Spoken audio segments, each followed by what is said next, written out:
ধন, সম্পদ, ঐশ্বর্য। মানুষ হয় নিজের সৌভাগ্যের দ্বারা এগুলো লাভ করে থাকেন বা কর্মের দ্বারা। সৌভাগ্য আসলে কি? গ্রহের দশা যা প্রত্যেক মুহূর্তে বদলাতে থাকে। কর্মের মাধ্যমে যখন আপনি ধন অর্জন করেন, তখন সেই ধন আপনার আগামী প্রজন্ম লাভ করে।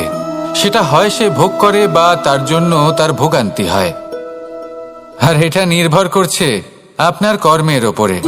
কি কর্ম করেছেন আপনি সেই ধনকে লাভ করার জন্য?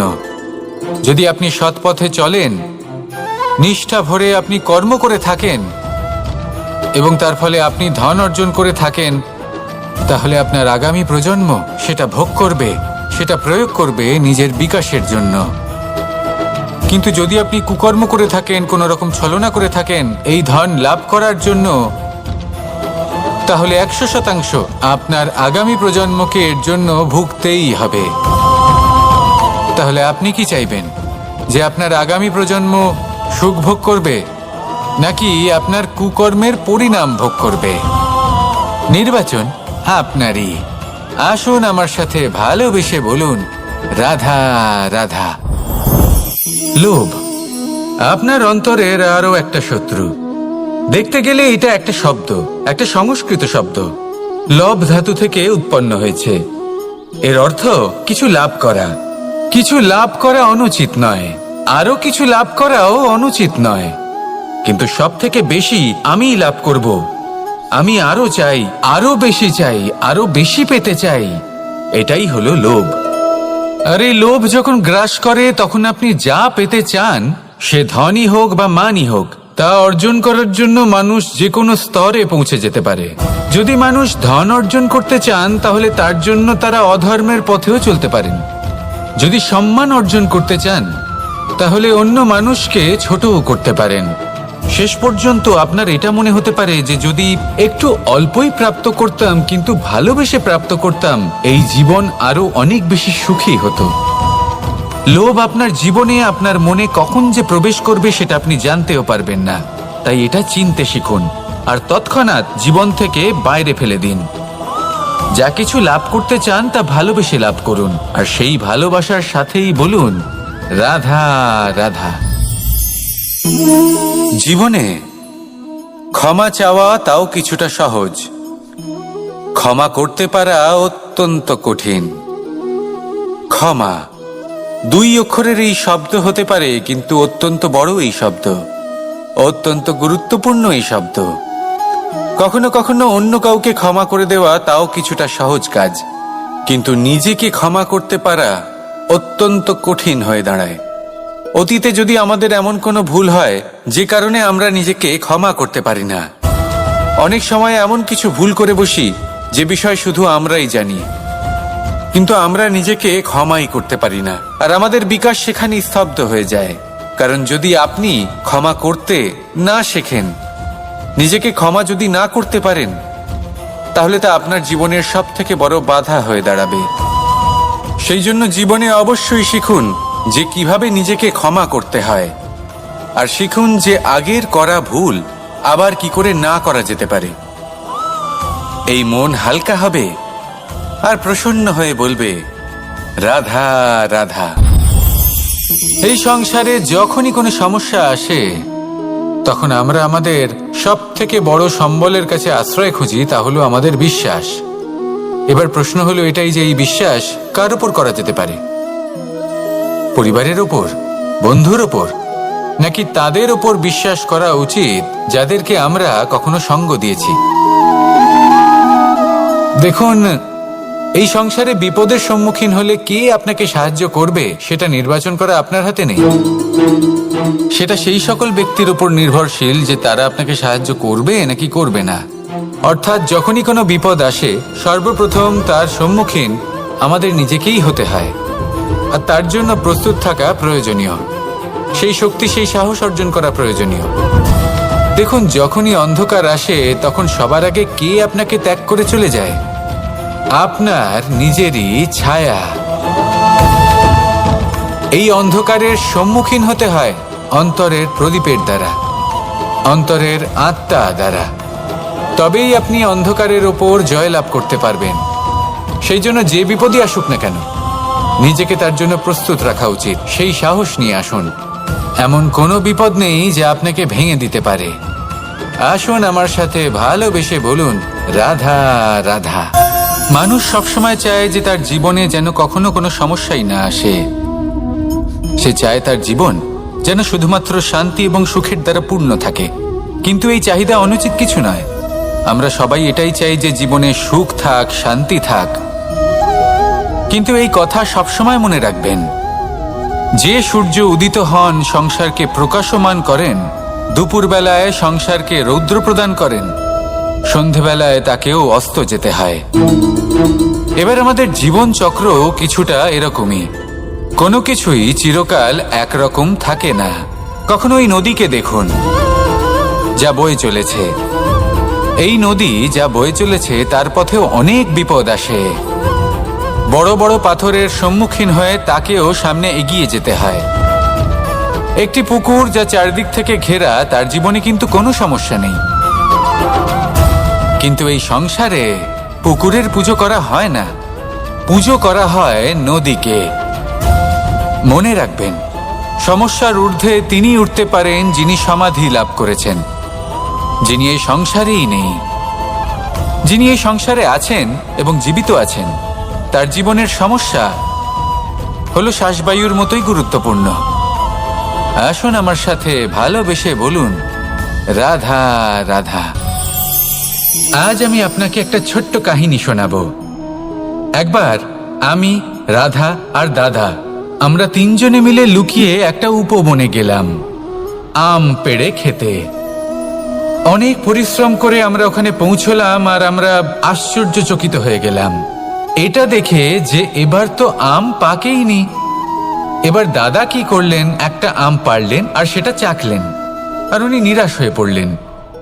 উনি বললেন যে এটা তো খুবই টক। তারপর রাধা একটা আম পাড়লো আর সেটা চেখে দেখলো, আর রাধা উৎসাহিত হয়ে পড়ল। আমি রাধাকে জিজ্ঞেস করলাম, কি হয়েছে, তুমি এত উৎসাহিত কেন? তখন রাধা বলল যে এবার এত বেশি টক আম হয়েছে যে এগুলো দিয়ে আমরা আচার বানাবো। তাহলে দাদা ওখান থেকে বেরিয়ে গেলেন নিরাশ হয়ে এবং খালি হাতে। রাধাও ওখান থেকে বেরিয়ে গেল কিন্তু উৎসাহিত হয়ে, আর অনেকগুলো কাঁচা আম সাথে নিয়ে। এর থেকে আমরা কি শিক্ষা পেতে পারি? যে প্রত্যেকটা স্থানে এমন কিছু রয়েছে যেখান থেকে আমরা কিছু একটা শিক্ষা লাভ করতে পারি, যা আমাদেরকে বিকাশের পথে নিয়ে যেতে পারে। এই শিক্ষা প্রত্যেক স্থানে আছে। সবকিছু আমাদের দৃষ্টিভঙ্গির উপর নির্ভর করছে। যখনই আমাদের জীবনে, আমাদের সম্পর্কে কোনো সমস্যা, কোনো বিপদ আসে, তখন বেশিরভাগ মানুষ সেই বিষয় নিয়ে দুঃখী হয়ে পড়েন। আর কিছু মানুষ এমনও থাকেন যারা শেষ পর্যন্ত তার সমাধান করেন, বিপদকে পরাজিত করেন, সম্পর্কগুলিকে আবার জুড়ে দেন। যদি আপনি সুখের খোঁজ করেন তাহলে আপনি সুখ অবশ্যই পাবেন, প্রসন্নতা অবশ্যই পাবেন। যদি আপনি দুঃখ খোঁজেন তাহলে দুঃখ অবশ্যই পাবেন। এবার আপনি কি খুঁজতে চান, সেই চয়ন আপনারই। আসুন আর আমার সাথে ভালোবেসে বলুন, রাধা রাধা। কখনো কোনো প্রজাপতিকে উড়তে দেখেছেন? কি সুন্দর উড়ে বেড়ায় সে, এক ফুল থেকে অন্য ফুলে, এক পাতা থেকে অন্য পাতার ওপর। কিন্তু সে কিভাবে উড়তে শেখে কখনো ভেবেছেন? জন্ম থেকেই কিন্তু প্রজাপতির ডানা থাকে না। ও কিন্তু ছোট্ট একটা ডিমের আকারে জন্ম লাভ করে। তারপর সেই ডিমটি ভেঙে একটি কীট বাইরে আসে। আস্তে আস্তে সে বড় হয়, ওর শক্তি বৃদ্ধি পায়। তারপর সে সেই কীট দশা ত্যাগ করে নিজের ডানাগুলি মেলে। এই প্রক্রিয়া তার কাছে সরল নয়, অত্যন্ত যন্ত্রণাদায়ক প্রক্রিয়া, কিন্তু সে সেই যন্ত্রণা মেনে নেয়। আর তারপর আস্তে আস্তে সে উড়তে শেখে। শুধুমাত্র আকাশে উড়ে বেড়ায় তা নয়, আমাদের মনের মাঝে উড়ে বেড়ায়। এবার এই ডিম থেকে প্রজাপতি হয়ে ওঠার যে যাত্রা, এটা যতটা কঠিন, ততটাই কঠিন হয় এই সংসারে শ্রেষ্ঠ কর্ম করা, ততটাই কঠিন হয় এই সংসারে মহান হয়ে ওঠা। সেই জন্য প্রয়োজনীয় প্রচেষ্টা এবং সময়। নিরন্তর প্রচেষ্টা করতে থাকুন, পর্যাপ্ত সময় নিন এবং আপনি নিজেকে এই আকাশে উড়ন্ত অবস্থায় পাবেন। আসুন আমার সাথে ভালোবেসে বলুন, রাধা রাধা, রাধা রাধা। আপনারা হয়তো ভাবছেন কি আশ্চর্য ব্যাপার, প্রত্যেকবার আমি কথা শেষ হওয়ার পরে রাধা রাধা বলি। এইবার আমি আগেই বলে দিলাম। কারণটা কি? কারণ হলো অত্যন্ত বিশেষ। প্রত্যেকবার কথা সমাপ্ত হবার পরে আপনাদের সবার মধ্যে ভালোবাসা বিতরণ করতে চাই, তাই রাধা রাধা বলি। কিন্তু এইবার এই নতুন এবং বিশেষ সূত্রপাতে প্রথমে প্রেম বিতরণ করা অত্যন্ত আবশ্যক। এবার একটা বিষয় আছে যা জানেন হয়তো সকলেই, কিন্তু বুঝতে খুব কম জন পারেন। এই প্রেম, এই আনন্দ, এই সকল কিছুর সূত্রপাত হয় নিঃস্বার্থ আবেগের দ্বারা। ঠিক যেমন একজন মাতাকেই দেখে নিন। যখনই একজন মাতা সন্তানকে জন্ম দেন, তখন এই সংসার ভুলে যায় যে তার জন্য এটা একটা নতুন জন্ম। কারণ একজন নারী তখন একজন মাতৃরূপে নতুন ভাবে জন্ম নেন। একজন নারী স্ত্রী ও গৃহবধূ রূপে কিছু অধিকার লাভ করে থাকেন, কিন্তু তিনি যখন মা হয়ে যান তখন তিনি শুধুই দান করতে শেখেন। নিজের সন্তানের জন্য কত কিছুই না করেন, তাকে বাৎসল্যের সাগরে ভাসিয়ে নিয়ে যান। এই সংসারে রাজকুমার জন্ম নিতেই পারেন, তাকে রাম এবং লক্ষণ কিন্তু মায়েরাই বানিয়ে তোলেন। একজন গোয়ালা জন্ম নেয়, তাকে দ্বারকাধীশ একজন মাই বানিয়ে তোলেন। পিতা হলেন সেই পর্বত যার একটা অংশ হলো তার সন্তান, কিন্তু মা হলেন সেই শিল্পী যিনি একটা পাথরকে খোদাই করে এমন এক মূর্তি গড়ে তোলেন যাকে সকলে পূজনীয় মনে করেন। তাহলে স্মরণ করুন সেই সকল মুহূর্ত যেগুলি আপনি নিজের মাতার সাথে অতিবাহিত করেছেন। অনুভব করতে পারবেন যে কিভাবে এক মুহূর্তেই এই মন প্রফুল্ল হয়ে ওঠে। এবারের কারণ কি? এর কারণ হলো এই জীবনের আসল দ্বারই হলো মমতা।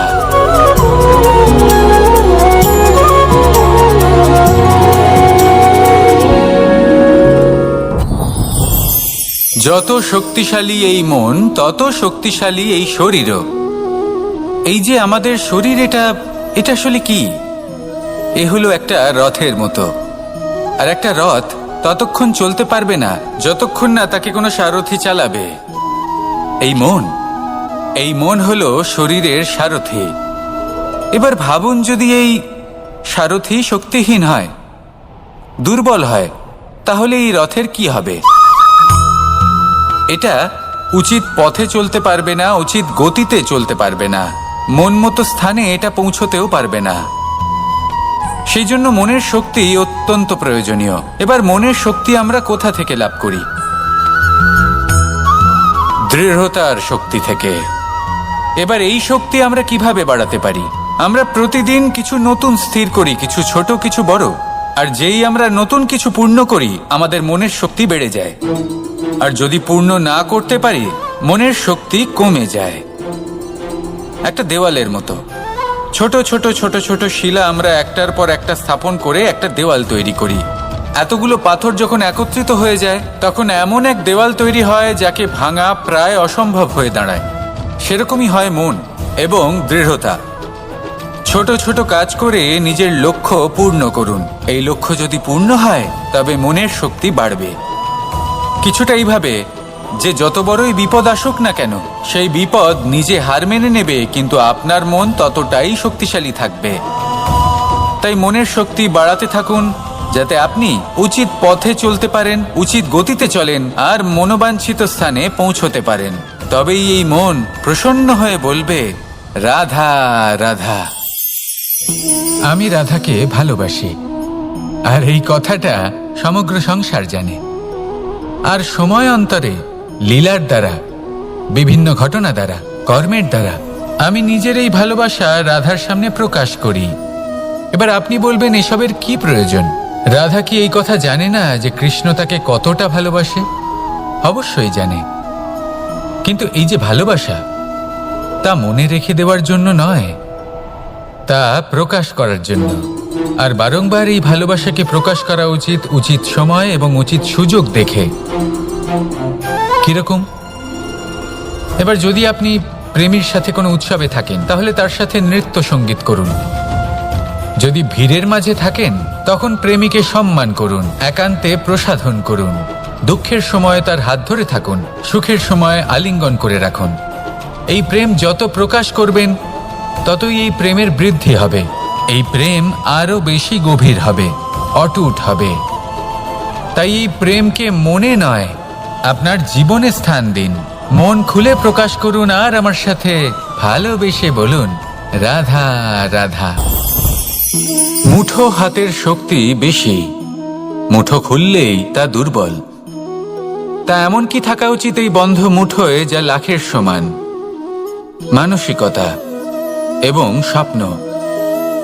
মানুষ জন্মগ্রহণ করে, তার মানসিকতা সময়ের সাথে উন্নত হয়।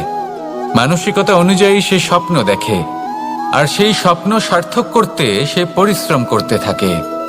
কিন্তু খুব গুরুত্বপূর্ণ একটা কথা আছে যা আপনার মনে রাখা উচিত।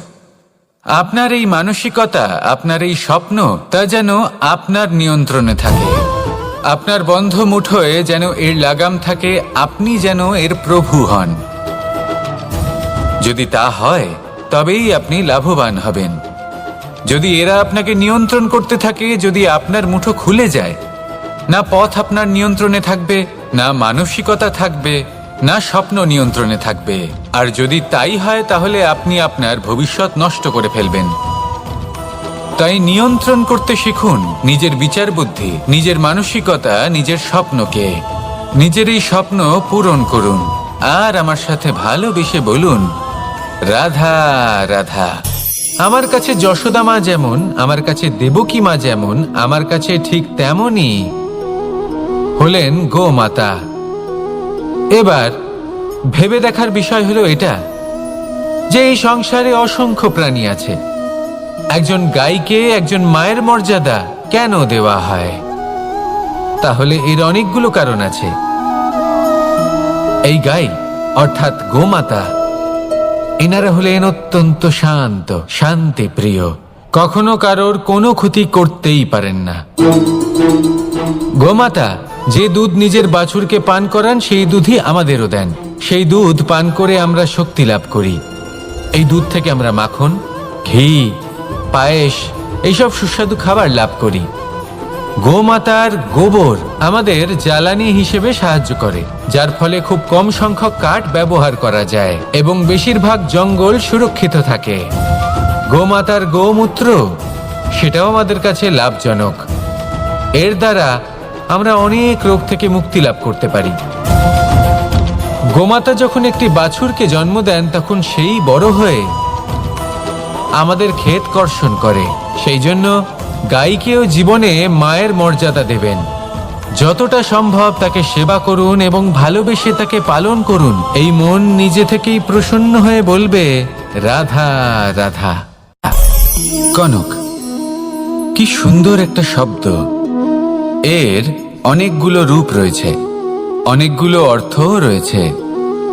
প্রথম অর্থ হলো স্বর্ণ, অর্থাৎ সম্পত্তি। দ্বিতীয় অর্থ ধুতুরা, অর্থাৎ গাছের ছোট একটা বীজ, যা কিনা অত্যন্ত শক্তিশালী হয়। যদি বেশি মাত্রায় এর প্রয়োগ করা হয়, তাহলে এটা বিষময় হয়ে উঠতে পারে। এই হলো সেই ধুতুরা যার প্রয়োগ মহাদেবের পুজোতে করা হয়। এবার প্রশ্ন হলো এটাই যে এই স্বর্ণ এবং এই ধুতুরার মধ্যে মিল কি রয়েছে? মিল হলো এটাই যে এই দুটোই মানুষকে মত্ত করে তোলে। ধুতুরা মানুষকে তখন মত্ত করে যখন তাকে সেবন করা হয়, কিন্তু স্বর্ণ, ধন, সম্পত্তি মানুষ এটা যতটাই অর্জন করে নেয় সেটাই যথেষ্ট। এই স্বর্ণ মানুষের ভাবনা চিন্তা করার ক্ষমতাকে বশ করে ফেলে। মানুষ সম্পত্তির লোভে মত্ত হয়ে ওঠে, কারণ যে যত চমৎকারী, যতটা অমূল্য হয় তাকে সামলানো কিন্তু ততটাই কঠিন, তাই না? তাই মনে রাখবেন, ধন, স্বর্ণ, সম্পত্তি এগুলো ধুতুরার থেকেও অনেক বেশি বিষাক্ত হতে পারে। তাই এর ওপর আত্মসংযমের একটা কবচ পরিয়ে রাখবেন এবং বিবেকের শক্তির সাথে এগুলো প্রয়োগ করুন, তবেই কল্যাণ হবে। আসুন আমার সাথে ভালোবেসে বলুন, রাধা রাধা। বাহ, পুষ্পের সুবাস আমার খুব ভালো লাগে। অত্যন্ত সুন্দর হয় এই পুষ্প। এইভাবে চারিদিকে পুষ্প দেখে মন আনন্দিত হয়ে ওঠে। এবার আপনারা ভেবে দেখুন, আমার চারিদিকে পুষ্প নয়, আগুন আছে। তাহলে কি হবে? আমার শরীর কি জ্বলে যাবে না? অবশ্যই জ্বলবে। শরীরকে কি আগুনের তাপ সহ্য করতে হবে না? অবশ্যই সহ্য করতে হবে। এটাই হলো প্রকৃতির নিয়ম। এই নিয়ম কিন্তু আমরা সবাই জানি, কিন্তু আমাদের মধ্যে বেশিরভাগ মানুষ এই বিভ্রান্তি নিয়ে বাঁচি যে এই যে প্রকৃতির নিয়ম, তা আমার ওপর প্রযোজ্য নয়। তা কিন্তু নয়। আমাদের চতুর্দিকে এই যে নিসর্গ রয়েছে, আমরা তার কতটা ক্ষতি করি সেটা একবার ভেবে দেখুন। আমরা বনাঞ্চল জ্বালিয়ে দিই, বায়ু দূষিত করি, জল দূষিত করি, প্রাণীদের হত্যা আমরা করি। কেন? এই নিসর্গ আমরা নষ্ট করি, যদিও আমরা জানি যে আমরাও হলাম এই নিসর্গেরই অংশ। এবার দেখুন, শরীরের কোনো অংশে যদি আগুন ধরান, আস্তে আস্তে সমস্ত শরীরও জ্বলে যাবে। সেইভাবেই নিসর্গ যদি নষ্ট হয়ে যায়, তাহলে মনুষ্য জাতিও নষ্ট হয়ে যাবে। তাই এই যে নিসর্গ আপনি দেখছেন, এই পুষ্প, এই বৃক্ষ, বায়ু, জল, এদের সকলকে রক্ষা করুন, নষ্ট নয়। মনে রাখবেন, যদি নিসর্গ থাকে মানুষ থাকবে, যদি নিসর্গ থাকে তাহলেই জীবন থাকবে। আসুন আমার সাথে ভালোবেসে রাধা রাধা। ধন, সম্পদ, ঐশ্বর্য, মানুষ হয় নিজের সৌভাগ্যের দ্বারা এগুলো লাভ করে থাকেন বা কর্মের দ্বারা। সৌভাগ্য আসলে কি? গ্রহের দশা, যা প্রত্যেক মুহূর্তে বদলাতে থাকে। কর্মের মাধ্যমে যখন আপনি ধন অর্জন করেন, তখন সেই ধন আপনার আগামী প্রজন্ম লাভ করে। সেটা হয় সে ভোগ করে বা তার জন্য তার ভোগান্তি হয়। আর এটা নির্ভর করছে আপনার কর্মের ওপরে। কি কর্ম করেছেন আপনি সেই ধনকে লাভ করার জন্য? যদি আপনি সৎ পথে চলেন, নিষ্ঠা ভরে আপনি কর্ম করে থাকেন এবং তার ফলে আপনি ধন অর্জন করে থাকেন, তাহলে আপনার আগামী প্রজন্ম সেটা ভোগ করবে, সেটা প্রয়োগ করবে নিজের বিকাশের জন্য। কিন্তু যদি আপনি কুকর্ম করে থাকেন, কোনো রকম ছলনা করে থাকেন এই ধন লাভ করার জন্য, তাহলে 100% আপনার আগামী প্রজন্মকে এর জন্য ভুগতেই হবে। তাহলে আপনি কি চাইবেন? যে আপনার আগামী প্রজন্ম সুখ ভোগ করবে, নাকি আপনার কুকর্মের পরিণাম ভোগ করবে? নির্বাচন আপনারই। আসুন আমার সাথে ভালোবেসে বলুন, রাধা রাধা। লোভ আপনার অন্তরের আরো একটা শত্রু। দেখতে গেলে এটা একটা শব্দ, একটা সংস্কৃত শব্দ। লব ধাতু থেকে উৎপন্ন হয়েছে। এর অর্থ কিছু লাভ করা। কিছু লাভ করা অনুচিত নয়, আরো কিছু লাভ করাও অনুচিত নয়, কিন্তু সব থেকে বেশি আমি লাভ করব, আমি আরো চাই, আরো বেশি চাই, আরো বেশি পেতে চাই, এটাই হলো লোভ। আর এই লোভ যখন গ্রাস করে, তখন আপনি যা পেতে চান, সে ধনই হোক বা মানই হোক, তা অর্জন করার জন্য মানুষ যে কোনো স্তরে পৌঁছে যেতে পারে। যদি মানুষ ধন অর্জন করতে চান, তাহলে তার জন্য তারা অধর্মের পথেও চলতে পারেন। যদি সম্মান অর্জন করতে চান, তাহলে অন্য মানুষকে ছোটও করতে পারেন।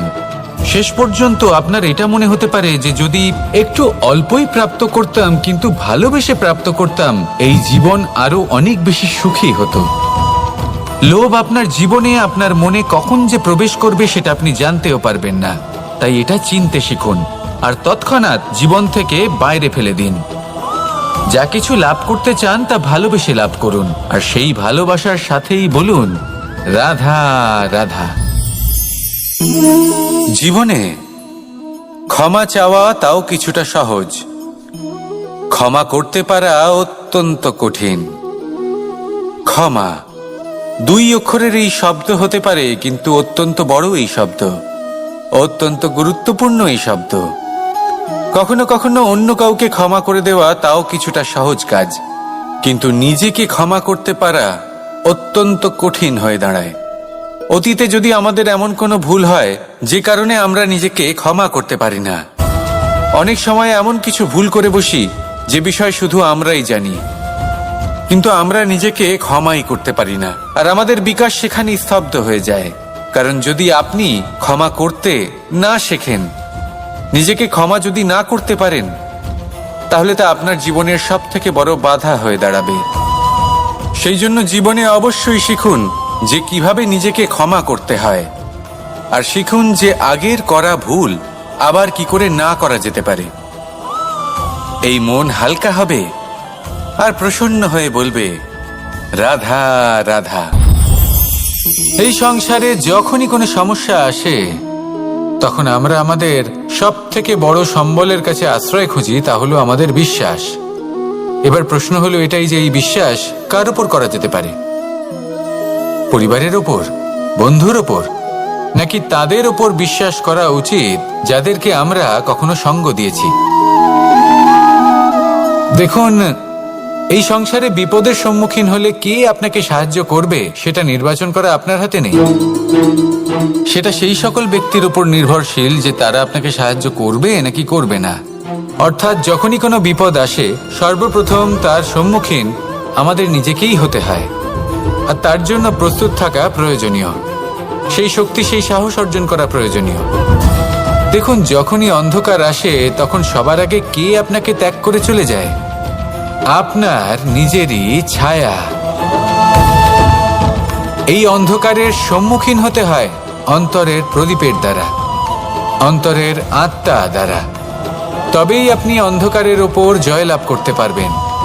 সেই জন্য যে বিপদই আসুক না কেন, নিজেকে তার জন্য প্রস্তুত রাখা উচিত। সেই সাহস নিয়ে আসুন।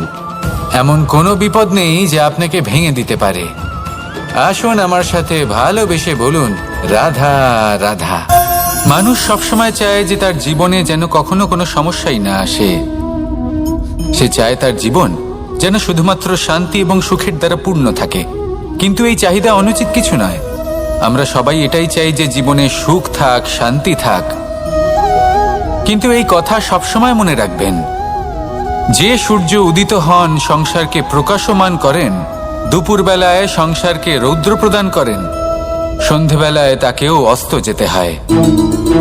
এবার আমাদের জীবন চক্র কিছুটা এরকমই। কোনো কিছুই চিরকাল একরকম থাকে না। কখনো এই নদীকে দেখুন যা বয়ে চলেছে। এই নদী যা বয়ে চলেছে তার পথেও অনেক বিপদ আসে। বড় বড় পাথরের সম্মুখীন হয়ে তাকেও সামনে এগিয়ে যেতে হয়। একটি পুকুর যা চারদিক থেকে ঘেরা, তার জীবনে কিন্তু কোনো সমস্যা নেই। কিন্তু এই সংসারে পুকুরের পুজো করা হয় না, পুজো করা হয় নদীকে। মনে রাখবেন, সমস্যার ঊর্ধ্বে তিনি উঠতে পারেন যিনি সমাধি লাভ করেছেন, যিনি এই সংসারেই নেই। যিনি এই সংসারে আছেন এবং জীবিত আছেন, তার জীবনের সমস্যা হলো শ্বাসবায়ুর মতোই গুরুত্বপূর্ণ। আসুন আমার সাথে ভালোবেসে বলুন রাধা রাধা। আজ আমি আপনাকে একটা ছোট্ট কাহিনী শোনাবো। একবার আমি, রাধা আর দাদা, আমরা তিনজনে মিলে লুকিয়ে একটা উপবনে গেলাম আম পেড়ে খেতে। অনেক পরিশ্রম করে আমরা ওখানে পৌঁছলাম, আর আমরা আশ্চর্যচকিত হয়ে গেলাম এটা দেখে যে এবার তো আম পাকেইনি। এবার দাদা কি করলেন, একটা আম পাড়লেন আর সেটা চাখলেন। আর উনি নিরাশ হয়ে পড়লেন। উনি বললেন যে এটা তো খুবই টক। তারপর রাধা একটা আম পাড়ল আর সেটা চেখে দেখল, আর রাধা উৎসাহিত হয়ে পড়ল। আমি রাধাকে জিজ্ঞেস করলাম, কি হয়েছে, তুমি এত উৎসাহিত কেন? তখন রাধা বলল যে এবার এত বেশি টক আম হয়েছে যে এগুলো দিয়ে আমরা আচার বানাবো। তাহলে দাদা ওখান থেকে বেরিয়ে গেলেন নিরাশ হয়ে এবং খালি হাতে। রাধাও ওখান থেকে বেরিয়ে গেল কিন্তু উৎসাহিত হয়ে, আর অনেকগুলো কাঁচা আম সাথে নিয়ে। এর থেকে আমরা কি শিক্ষা পেতে পারি? যে প্রত্যেকটা স্থানে এমন কিছু রয়েছে যেখান থেকে আমরা কিছু একটা শিক্ষা লাভ করতে পারি, যা আমাদেরকে বিকাশের পথে নিয়ে যেতে পারে। এই শিক্ষা প্রত্যেক স্থানে আছে। সবকিছু আমাদের দৃষ্টিভঙ্গির উপর নির্ভর করছে। যখনই আমাদের জীবনে আমাদের সম্পর্কে কোনো সমস্যা, কোনো বিপদ আসে, তখন বেশিরভাগ মানুষ সেই বিষয় নিয়ে দুঃখী হয়ে পড়েন।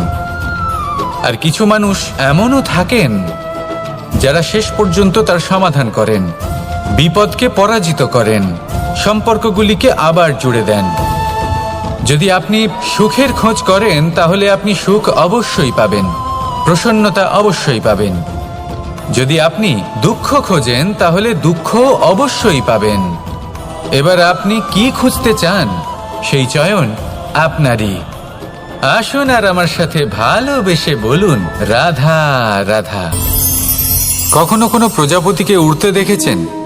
কি সুন্দর উড়ে বেড়ায় সে, এক ফুল থেকে অন্য ফুলে, এক পাতা থেকে অন্য পাতার ওপর।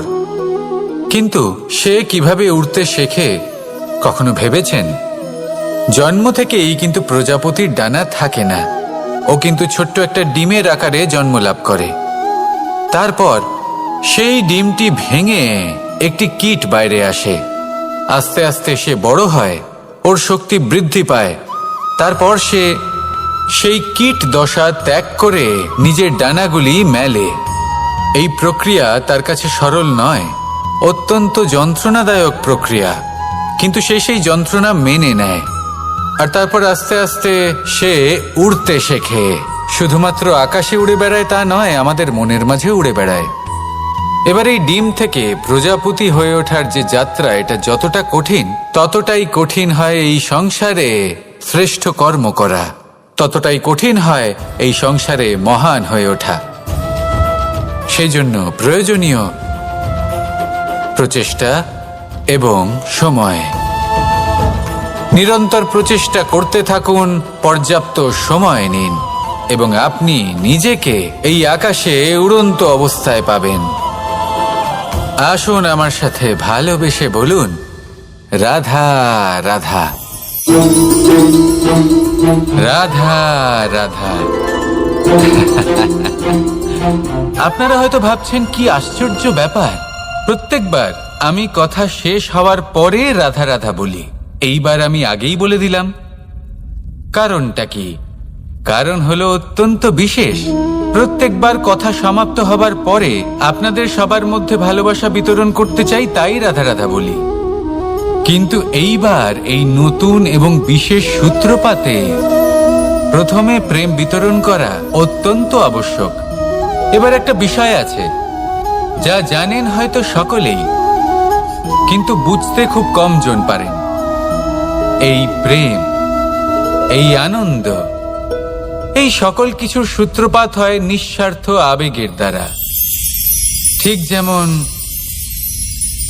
একজন মাতাকেই দেখে নিন। যখনই একজন মাতা সন্তানকে জন্ম দেন, তখন এই সংসার ভুলে যায় যে তার জন্য এটা একটা নতুন জন্ম। কারণ একজন নারী তখন একজন মাতৃরূপে নতুন ভাবে জন্ম নেন। একজন নারী স্ত্রী ও গৃহবধূ রূপে কিছু অধিকার লাভ করে থাকেন, কিন্তু তিনি যখন মা হয়ে যান তখন তিনি শুধুই দান করতে শেখেন। নিজের সন্তানের জন্য কত কিছুই না করেন, তাকে বাৎসল্যের সাগরে ভাসিয়ে নিয়ে যান। এই সংসারে রাজকুমার জন্ম নিতেই পারেন, তাকে রাম এবং লক্ষ্মণ কিন্তু মায়েরাই বানিয়ে তোলেন। একজন গোয়ালা জন্ম নেয়, তাকে দ্বারকাধীশ একজন মাই বানিয়ে তোলেন। পিতা হলেন সেই পর্বত যার একটা অংশ হলো তার সন্তান, কিন্তু মা হলেন সেই শিল্পী যিনি একটা পাথরকে খোদাই করে এমন এক মূর্তি গড়ে তোলেন যাকে সকলে পূজনীয় মনে করেন। তাহলে স্মরণ করুন সেই সকল মুহূর্ত যেগুলি আপনি নিজের মাতার সাথে অতিবাহিত করেছেন। অনুভব করতে পারবেন যে কিভাবে এক মুহূর্তেই এই মন প্রফুল্ল হয়ে ওঠে। এবার এর কারণ কি? এর কারণ হলো এই জীবনের আসল দ্বারই হলো মমতা।